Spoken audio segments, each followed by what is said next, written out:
யாருன்னு சொல்லுங்க. யாரு யாரு ஒரு சட்டெல்லாம் போட்டுட்டு இருக்காரு? இரு நான் காமிக்கிறேன். போ தாத்தா.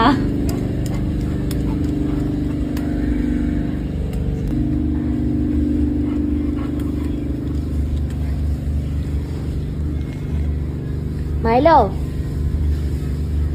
மைலோ மைலோ குட் மார்னிங் சொல்லிட்டு எல்லாருக்கும் குட் மார்னிங்.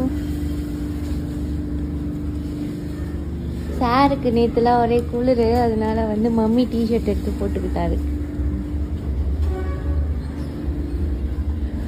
அழகா இருக்கு தொப்பை குட்டி என்னை விட.